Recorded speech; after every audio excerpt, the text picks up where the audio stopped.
50 साल पहले दुनिया ने एक बहुत ही भयानक मंजर देखा था जब एक एलियन सिविलाइजेशन ने अचानक से धरती पर हमला कर दिया था। इन एलियंस को फॉर्मिक्स कहा जाता था, जो दिखने में तो चींटियों जैसे थे लेकिन साइज में काफी बड़े और बहुत ही ज्यादा इंटेलिजेंट थे। आते ही उन्होंने लाखों इंसानों को मार दिया था। हालांकि दुनिया भर की मिलिट्री फोर्सेस ने उन एलियंस के खिलाफ जवाबी हमला किया, लेकिन वो फॉर्मिक्स लाखों की तादाद में ड्रोन से हमला कर रहे थे।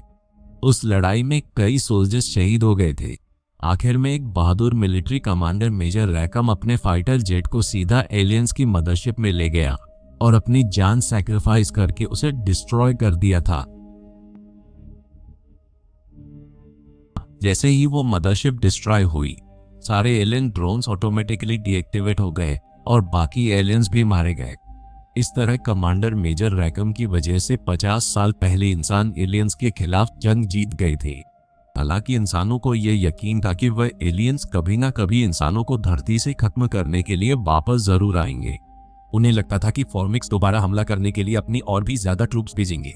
इसीलिए सभी देशों की आर्मीज ने मिलकर 50 सालों तक तैयारियां की, ताकि अगर एलियंस दोबारा धरती पर हमला करते हैं तो उन्हें मुंह तोड़ जवाब दिया जा सके।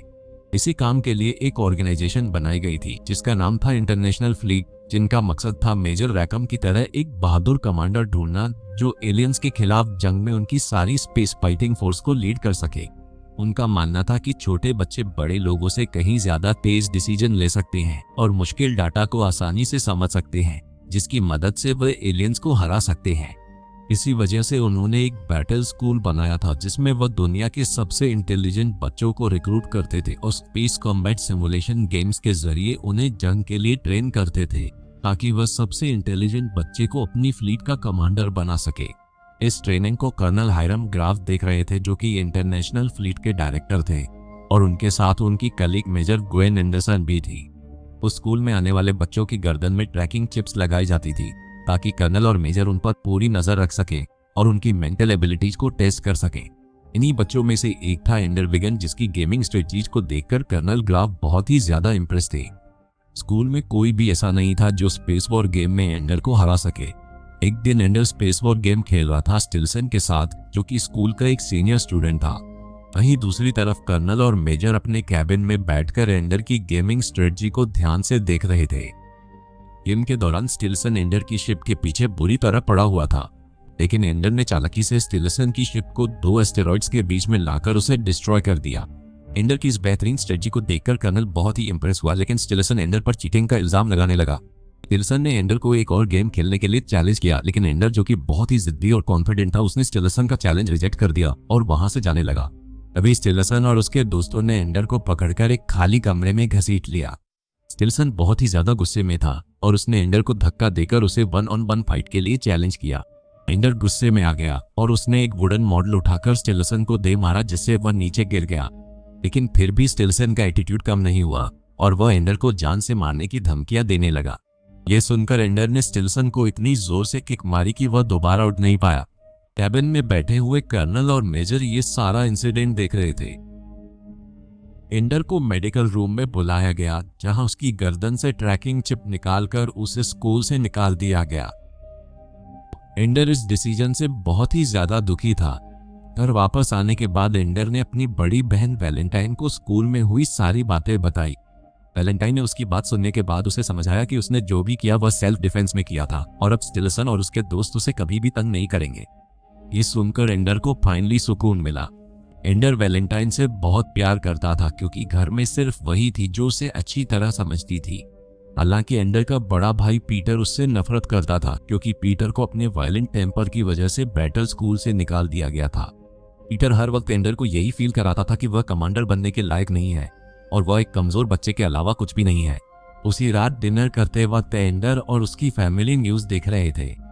एक मिलिट्री ऑफिसर ने बताया कि डीप स्पेस रिसर्च प्रोग्राम से पता चला है कि एलियंस एक बार फिर से जंग की तैयारी कर रहे हैं और इस बार उनकी आर्मी 10 गुना ज्यादा बड़ी है। इसीलिए अब इंसानों को आने वाली जंग के लिए और भी ज्यादा अग्रेसिवली तैयारी करनी होगी। वहीं दूसरी तरफ कर्नल ग्राफ और मेजर ग्वेन एंडर के घर आए। उन्होंने एंडर के पेरेंट्स को एंडर की स्कूल में की गई सारी हरकतों के बारे में बताया। फिर मेजर ने एंडर से कहा कि मैं समझती हूँ कि तुमने स्टिल्सन को सेल्फ डिफेंस में मारा था, लेकिन एंडर, स्टिल्सन को पहली हिट से ही सबक मिल गया था, तो तुमने उसे इतनी जोर से किक क्यों मारी? या तुम्हें उसे मारने में मजा आ रहा था?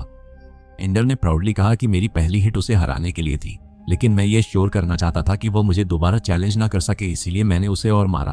अब वो मुझे कभी भी पंगा लेने की हिम्मत नहीं करेगा।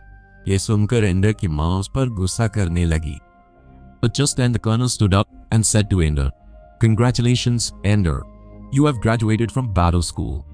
Hearing this, Ender and his parents were stunned.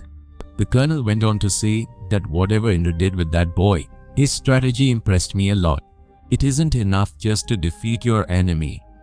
You must break him so he can't rise again to fight. Ender, you have all the qualities to become a brave commander. So are you ready for further training? Ender swelled with pride and agreed to the colonel's proposal. He said goodbye to his family and his sister Valentine and left with the colonel for the spaceport. The colonel took him to a spacecraft where there were other students like Ender. Ender went inside and took his seat. जल्द spacecraft धरती की गुरुत्वाकर्षण से निकला, space पहुंचा और ग्रह की परिक्रमा करते विशाल स्पेस स्टेशन से डॉक हुआ। Ender and the other new students disembarked from the spacecraft and came into a room where their beds were arranged. By each bed there was a locker containing a special space suit and a gun. Just then, an officer arrived. At the sight of him, all the students stood at attention. The officer said in a very rude tone, "My name is Sergeant James Duff, and you are now in battle school. From today, this is your home, and you will live here as a team. Your training begins in 5 minutes. Put on your suits and follow me."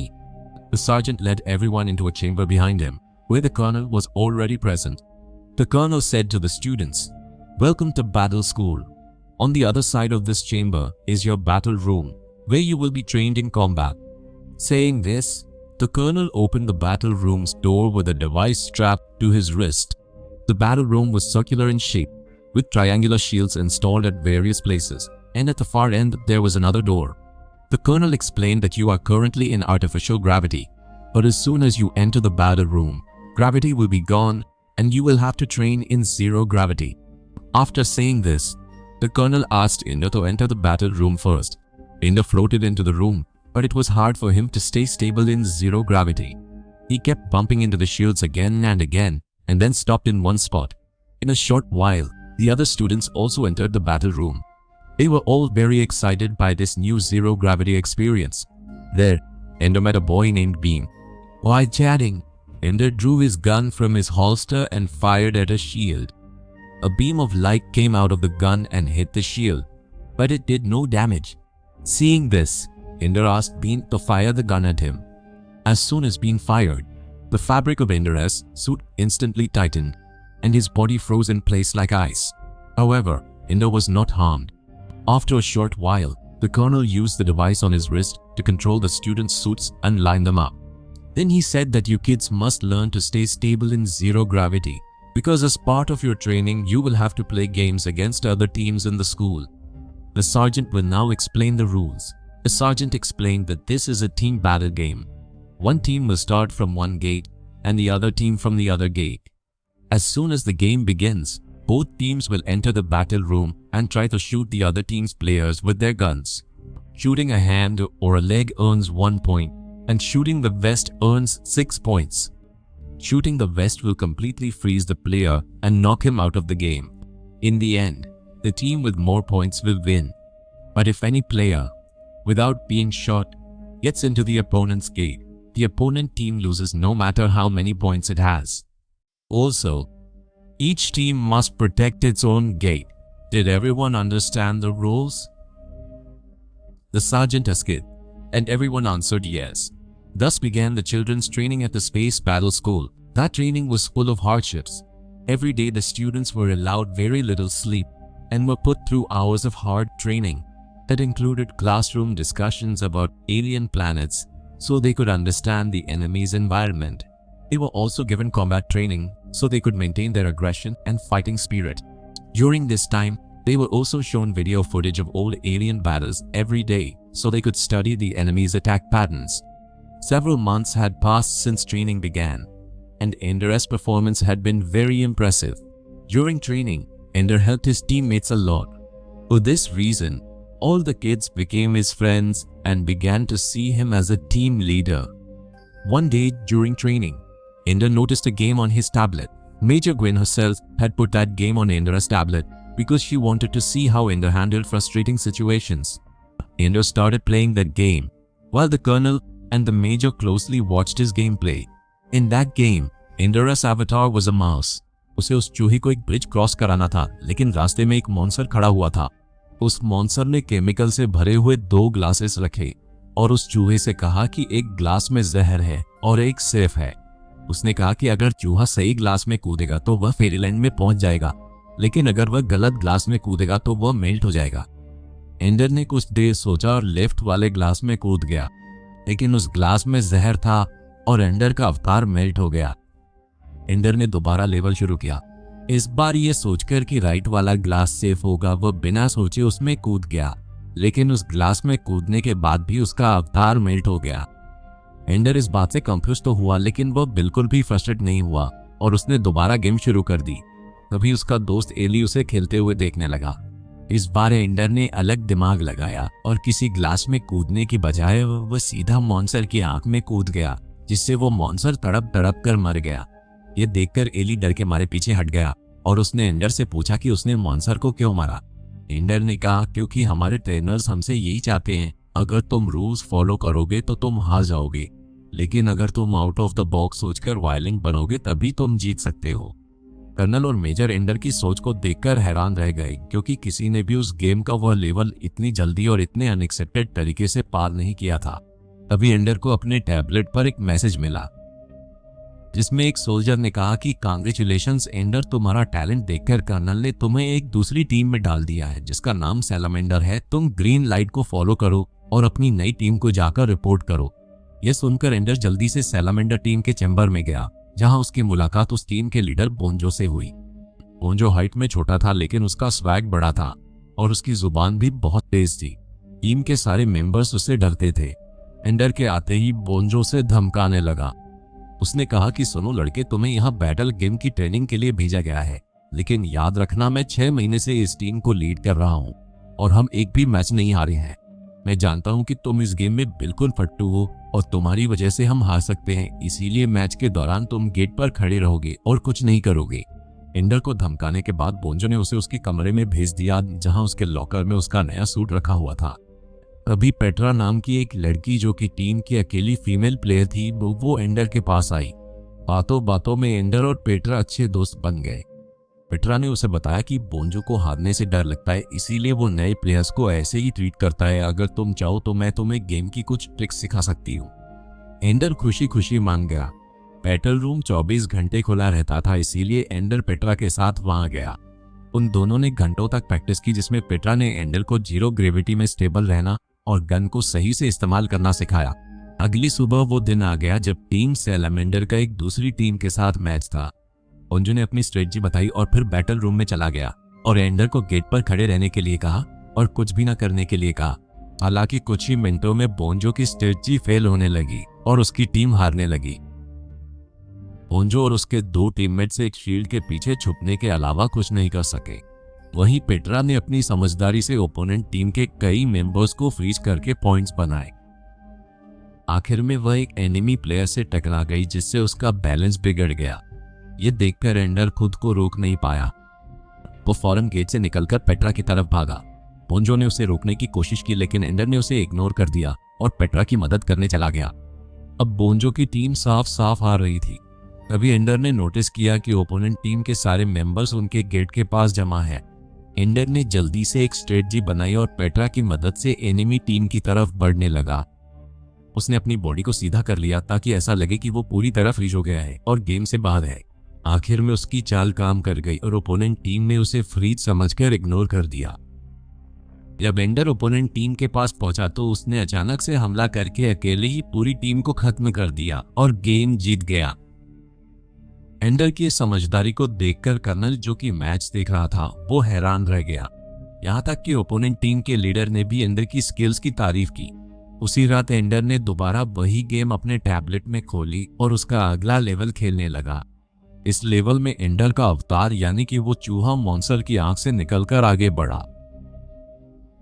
तभी जमीन पर बिखरे हुए फूल और पत्तों ने एक alien creature की शेप ले ली। एंडर को लगा कि वो एलियन उसे कोई पजल सॉल्व करने के लिए कहेगा, लेकिन वो एलियन अचानक से एंडर की बहन वैलेंटाइन में बदल गया। Seeing this, Ender was stunned. He couldn't understand how his sister could be in that game. Just then, bombing began inside the game. Valentine ran toward a castle, but that castle was destroyed by the bombing. Valentine got trapped in the rubble. When Ender reached that rubble, he saw a bridge in front of him. On the other side of the bridge, Valentine was trapped inside a sphere. There was a carpet laid out on that bridge. Ender vaulted over the carpet and reached the sphere. Just then, the carpet turned into a snake. Ender attacked the snake and killed it. During this, Ender's avatar was filled with anger. Just then, he saw an image of his troubled brother Peter inside the sphere. Peter told Ender that he had now become a murderer. Seeing this, Ender threw the tablet away in fright. Ender was already disturbed by that game, and the colonel was also very angry at the major. He said that the game was meant to test Ender's intelligence, not to scare him. He asked why Ender was seeing his family members inside the game. The major explained that it was a special kind of game that connects directly to the player's thoughts. While playing, whatever the player thinks, the computer turns those thoughts into the game's story. But Ender was becoming far too emotional because of the game. That's why the colonel told the major to delete that game completely and immediately. Just then, the colonel received a report stating that the aliens would be ready for war in just 80 days. Hearing this, the colonel's tension increased even more. The colonel immediately called Ender to his cabin and sighed, "Ender, up to now you have performed very well in training and battle games. Now you don't need to be part of any team. From now on you'll have your own team named the Dragon Army, and you will be its commander." Hearing this, Ender's chest swelled with pride. The sergeant took Ender to his new room, saluted him with respect, and took him to meet his team members. Ender's team included some of his old friends like Bean and Ali, as well as players from other teams. All of them respectfully accepted Ender as their commander. After that, Ender went with them to the battle room and began practicing with great energy and determination. उधर final युद्ध से पहले बस बहुत कम समय बचा था, जिसके चलते the colonel's senior officers were pressuring him to choose a fleet commander as quickly as possible. The colonel was certain that if anyone could become the commander, it was Ender. एक रात उसने एंडर की dragon army को अंतिम लड़ाई के लिए आधी रात जगाया. In this battle, Ender and his team had to face two teams at the same time. Ender immediately began preparing his team for the match. In the hurry, one of Ender's teammates sprained his ankle and was no longer fit to play. But Ender did not lose heart. He took the rest of his team to the battle room gate. There he saw that the opponent teams had already gone into the battle room and had built a wall in the middle with shields so that Ender's team couldn't understand their strategy. Just then Ender found out that some members of the opponent teams were lying in ambush above their gate. But Ender told his team to stay calm and pretended as if he knew nothing about it. Just then, Petra arrived. She had come to take the place of Ender's injured member. Ender was happy to see her. He quickly told his teammates about his plan. First, Petra used one player as her shield and quickly came out of the gate, firing at the opponent team's players near the gate. Because of the shield, not a single shot from the opponent team hit Petra, and she eliminated them all. Now Bara players had been eliminated, but Beast players of the opponent team were still hiding behind the shield wall. After this, Ender tied Bean with a rope and sent him over the opponent team's wall so he could see their positions. As soon as the opponent team saw Bean, they fired at him and froze him. But that was all part of Ender's plan. Ender pulled Bean back with a rope. After coming back, Bean told Ender that there were many more shields behind the wall and the rest of the players were hiding behind them. This helped Ender even more in making his strategy. उधर विपक्षी leader बोंजो को साथियों ने ender की team पर हमला करने कहा. But as always, Bonjo chose to stay hidden in one place. He was waiting for Ender's team and was unaware that Ender was far more cunning than he thought. Ender grouped all his teammates together. Ali was in the middle and the other players had completely covered him. Then one player pushed all of them toward the enemy team's gate. Seeing this, all the players of the opponent team started firing wildly, but their shots were only hitting the players who were protecting Alai. Ender और उसकी team ने safely Alai को opponent team के gate में पहुंचा दिया और एक शानदार और डिसाइसिव जीत हासिल की। कर्नल और मेजर एंडर की इस ब्रिलियंट टीम वर्क से बहुत ही ज्यादा इंप्रेस हुई और उन्हें यकीन हो गया कि वह कमांडर बनने के फाइनल चैलेंज के लिए तैयार है। कुछ देर बाद एंडर नहा रहा था, तभी वहां बोंजो आ गया। अपनी हार से बोंजो टूट चुका था और अपना आपा खो बैठा था। उसने गुस्से में एंडर को 1-on-1 फाइट के लिए चैलेंज किया। एंडर इस पचड़े में नहीं पड़ना चाहता था और वहां से जाने लगा, लेकिन बोंजो ने उस पर हमला कर दिया। सेल्फ डिफेंस में एंडर ने बोंजो को किक मारकर दूर कर दिया, लेकिन बोंजो का सिर बाथरूम की कंक्रीट सरफेस से टकरा गया, जिससे वह बुरी तरह इंजर्ड हो गया। यह देखकर एंडर भागकर बोंजो के पास गया और मदद के लिए चिल्लाने लगा। कुछ देर बाद बोंजो को हॉस्पिटल ले जाया गया, जहां उसका इलाज तो हुआ, लेकिन उसकी हालत क्रिटिकल बनी रही। एंडर इस इंसिडेंट से बहुत ही ज्यादा हिल गया था और वह बोंजो की हालत के लिए खुद को जिम्मेदार मान रहा था। उसने कर्नल से कहा कि वह अपनी ट्रेनिंग छोड़ना चाहता है। कर्नल के लिए एंडर का कॉन्फिडेंस वापस लाना बहुत ही मुश्किल हो गया था। कर्नल एंडर को वापस धरती पर ले गया और उसे उसकी बहन वैलेंटाइन से मिलाया। वैलेंटाइन ने एंडर को समझाया कि जो भी हुआ उसकी गलती बोंजो की थी। उसने एंडर से कहा कि ऐसी सिचुएशन में उसे खुद को प्रोटेक्ट करना होगा और इन चैलेंजेस से भागने की बजाय उन्हें फेस करना होगा। उसने कहा कि एक दिन ऐसा आएगा जब एंडर कमांडर मेजर रेकम की तरह पूरी दुनिया का हीरो बन जाएगा। वैलेंटाइन की बातों से एंडर के अंदर एक नया कॉन्फिडेंस आ गया और वह कर्नल के साथ आगे की ट्रेनिंग के लिए स्पेस में वापस आ गया।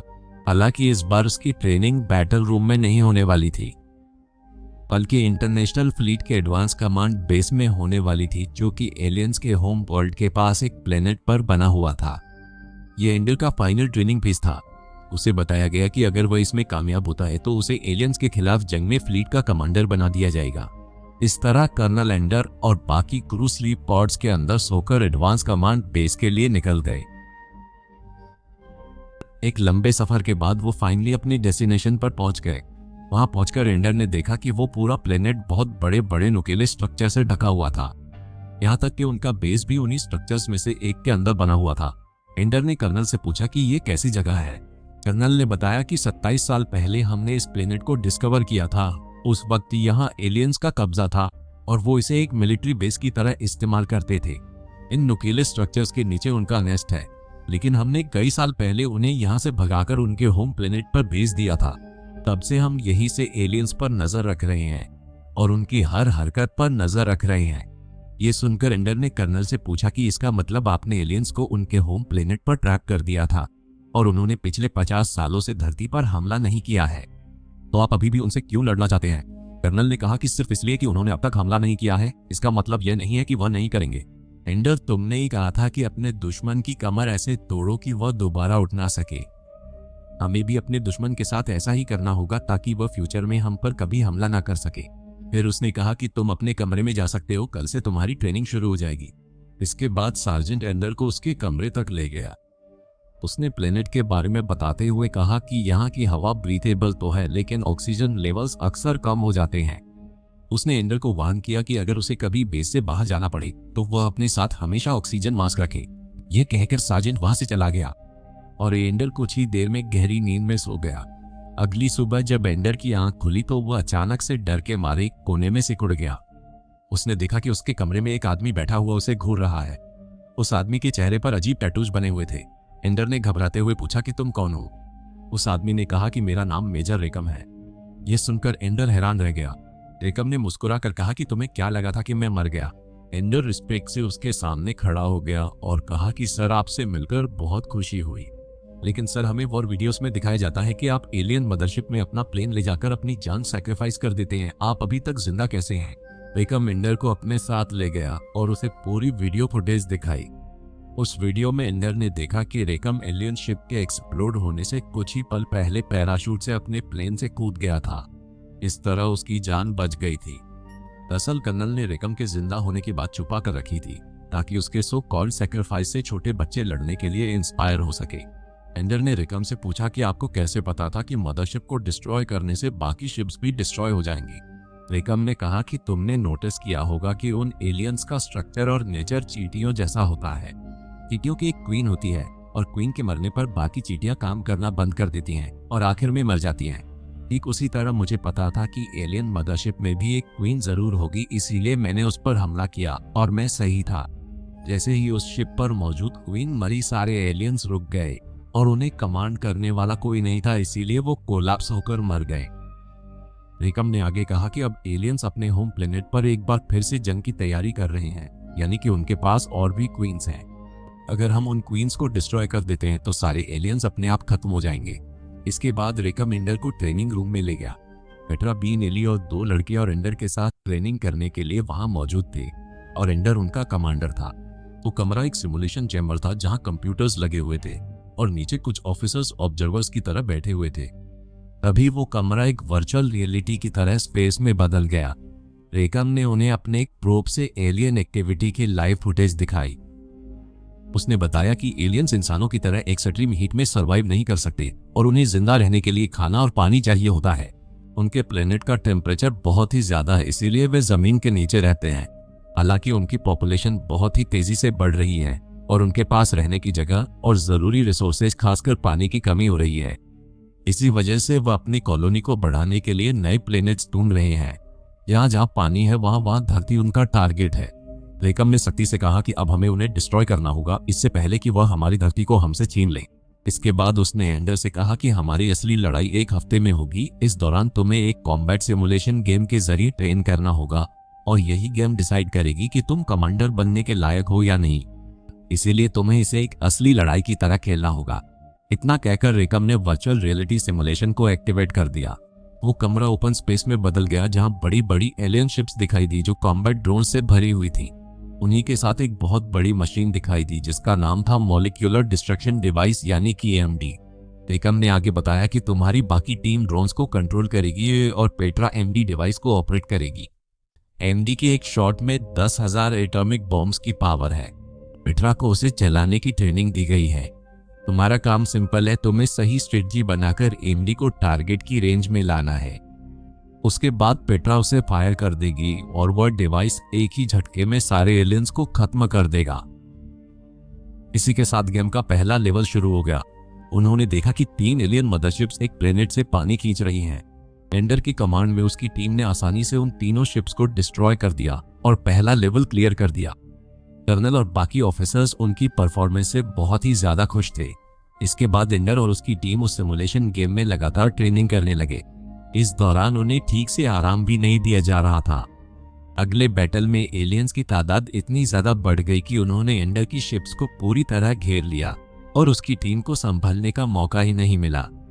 एलियंस ने उन सबको डिस्ट्रॉय कर दिया और एंडर वो बैटल हार गया। इस हार से रेकम बहुत ही ज्यादा गुस्से में था और वो एंडर को डांटने लगा। एंडर ने बताया कि उसकी टीम कई दिनों से सोई नहीं है, जिस वजह से वह अपनी स्ट्रेटजी पर फोकस नहीं कर पा रहे हैं और इसीलिए वह हार गए। ये सुनकर रेकम शांत हो गया। तभी कर्नल ने एंडर को बताया कि अगले दिन उसे सिमुलेशन का फाइनल लेवल खेलना होगा। उसी फाइनल लेवल को जीतकर एंडर कमांडर बन सकता था। उसी रात एंडर अपनी टीम से मिला और इस बार उन्हें ठीक से आराम करने दिया गया। अगली सुबह एंडर और उसकी टीम गेम के फाइनल लेवल के लिए तैयार हो गए। कर्नल और कई सीनियर ऑफिसर्स एंडर का फाइनल मैच देखने के लिए जमा हो गए। रेकम ने बताया कि यह लेवल एलियंस के होम प्लेनेट जैसा बनाया गया है। इसी के साथ गेम शुरू हो गया। इस बार एलियंस की तादाद एंडर की सोच से कहीं ज्यादा थी। वो इतने ज्यादा थे कि पेट्रा का एमडी डिवाइस भी उन्हें खत्म नहीं कर सकता था। तभी एंडर को पता चला कि सारी एलियन क्वींस उस प्लेनेट पर ही मौजूद हैं। एंडर ने जल्दी से सोचते हुए सबको अपनी शिप्स छोड़कर पेट्रा की एमडी शिप को अपने ड्रोन से शील्ड करने के लिए कहा। उसकी टीम ने उसकी बात मानी और एमडी को ड्रोन से घेर लिया। फिर एंडर ने पेट्रा को एमडी डिवाइस को सीधा प्लेनेट की तरफ ले जाने के लिए कहा। पेट्रा एलियंस की उस भारी भीड़ को चीरती हुई एमडी को प्लेनेट के पास ले जाने लगी। ड्रोन्स ने एमडी के चारों तरफ एक प्रोटेक्टिव बैरियर बना लिया और एलियंस को दूर रखने के लिए उन पर लगातार फायर करते रहे। लेकिन एलियन ड्रोन्स एंडर के ड्रोन्स को बहुत ही तेजी से डिस्ट्रॉय कर रहे थे और पेट्रा की शिप का बचना नामुमकिन लग रहा था। At that critical moment, Petra reached the target. She fired the MD device at the alien planet, and in a single blast the entire planet burned to ashes and all the alien queens were killed.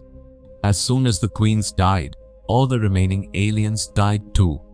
Thus, With his brilliance, Ender successfully cleared the game's final level. At first, Ender and his team were overjoyed. But then they were shown the real image of the alien planet. They saw it had been completely devastated and turned into a blazing furnace. Just then the colonel came up to Ender and sighed. "Commander Ender, we thank you from the bottom of our hearts. Because of you we have wiped out the entire alien civilization." Hearing this, Ender felt the ground slip from under his feet. He realized that the last battle he and his team had fought was not a simulation but a real war. Learning this truth, Ender broke down. He said to the colonel, "Now I understand. Those aliens were not preparing to attack us. They had amassed an army for their own defense. 50 years ago, when they came to Earth to establish a colony, you defeated them and then set about finding their planet to destroy them. They never even thought of attacking Earth again. And yet you wiped them out." The colonel said, "Those aliens would have attacked us sooner or later. By destroying them now, we have secured our future. You will be remembered across the world as a hero for winning this war." But Ender said, "I am not a hero. I will be remembered as a murderer." Saying this, Ender started to leave. But the colonel's men stopped him, knocked him unconscious, and locked him in a room. After a while, Atra was tending to Ender in his room. Then Ender had a vision from the game. In that vision, he saw that the alien creature, which later turned into his sister Valentine, was heading toward the ruins of a castle. Suddenly, Ender got up and ran straight out of the base. Seeing this, Atra put on an oxygen mask and ran after Ender. Ender began staring at the same spiky structure built by the aliens, which looked exactly like the ruined castle from the game. Ender realized that the aliens could communicate with humans through thoughts. Because that game created a story from the player's thoughts, the aliens were planting their thoughts in Ender's mind, and the game was building a story around those thoughts. In fact, the aliens were trying to warn Ender about this war, but at the time Ender didn't understand. Then Ender went inside that structure.